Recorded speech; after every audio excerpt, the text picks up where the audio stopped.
निकिता विवेक भैया की मुंहबोली बहन है। अपने पड़ोस में रहने वाले विवेक भैया को बखूबी पहचानती है। वह बचपन से ही जिद्दी स्वभाव के रहे हैं। प्यार से भले ही बात सुन ले, पर जोर जबरदस्ती से उनसे कुछ मनवाना असंभव कार्य था। सरकारी नौकरी लगते ही उनके लिए अच्छे घरों से रिश्ते आने लगे थे। ऐसे में उन्हें अपने ही शहर की लड़की करुणा पसंद आ गई। करुणा के पिता कपड़ों के व्यवसायी थे। शहर में अच्छा भला नाम था। उनका 2 भाइयों की अकेली बहन करुणा परिवार की राजदुलारी थी। जब तक माता पिता जीवित रहे, खूब मान दान होता रहा और वह भी मायके के नाम पर वैसे ही इतराती रही जैसे उसकी कुछ मायके में कभी कम ना होगी। 6 महीना पहले जब पिताजी गुजरे तो जैसे उसकी दुनिया ही लुट गई। अपने घर परिवार का मोह त्याग कर वहीं रहने लगी। एक बार बेटा मानकर वापस लाया भी, पर वहाँ माँ को संभालने की बात कहकर सबसे लड़कर मायके वापस चली गई। पुरुष का हृदय तो एक साथ कई लोगों के स्नेह को संभाल लेता है, मगर स्त्री के लिए मुश्किल होता है। प्रेमी या पति, मायका या ससुराल, बेटी या बहू में अक्सर एक को ही चुन पाती हैं, क्योंकि स्वभावतः एक निष्ठ प्रेम ही निभाने में यकीन करती है।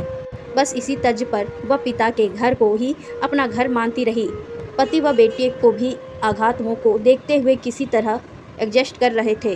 वह रोकने से भी कहाँ रुकती थी, तो उन्होंने भी उसके हाल पर छोड़ दिया। पिता के जाने का गम माँ को सहा नहीं गया, तो पिछले माह उन्होंने भी दम तोड़ दिया। अब वह बदमाश से वहीं रहने लगी। किसी हाल में घर आने ही नहीं चाहती। उसका अपने घर के प्रति प्रेम को देखते हुए विवेक भैया भी उब चुके थे। आना जाना और वापस बुलाना ही छोड़ दिया। उसके बाद से वह अपने लोगों की आंखों में खटकने लगी। कब जाएगी ये, जब तक माँ बाप थे समझ में आता था। उनकी देख रेख में सहूलियत होती थी, पर अब जाने किसके मुंह में यहाँ पड़ी है। पता नहीं इनके पति भी कैसे हैं, जैसे कोई मतलब ही नहीं, लेने भी नहीं आते। मेरे पति तो साथ जाते हैं और साथ ले आते हैं, मायके में छोड़ते ही नहीं।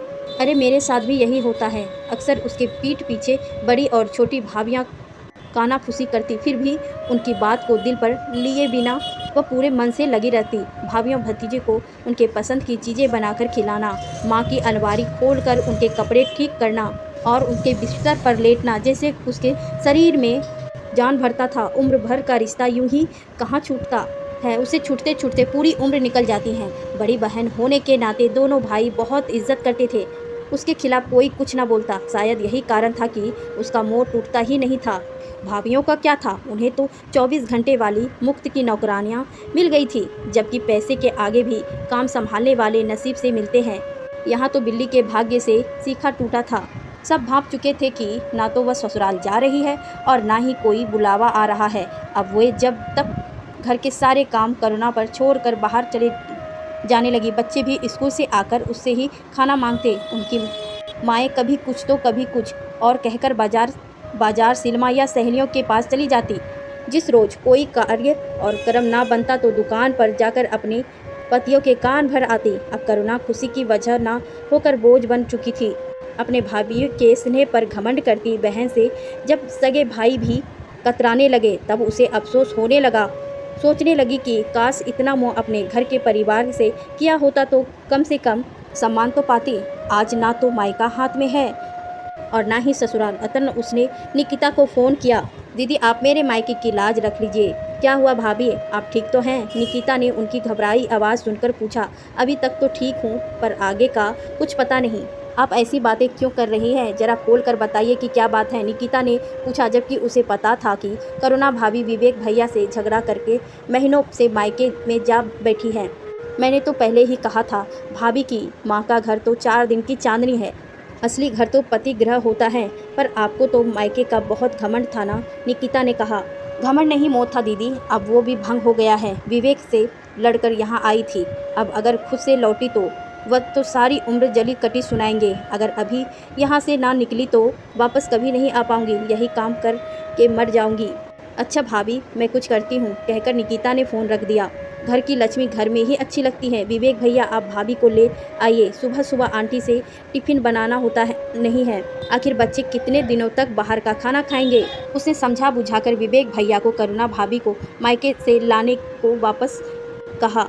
जब वह आए तो उन्हें देखकर दिल धक से रह गया। आंखें अंदर से धंस गई थी, चेहरे की हड्डियां निकल आई थी।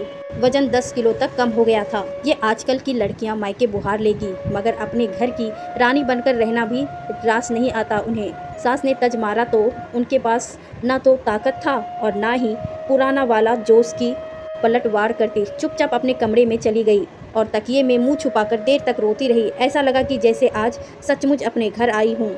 महसूस हो गया था कि जब तक माँ बाप हैं तभी तक वह घर अपना है। मायके की गलियाँ तभी तक खूबसूरत हैं जब तक आपके बचपन को पहचानने वाली नज़रें जिंदा है, वरना अपना घर ही सबसे सुंदर होता है। मन बदलने की ज़्यादा चाहत तो सैर सपाटे के लिए पार्क, बाजार और सिनेमा घर है ना।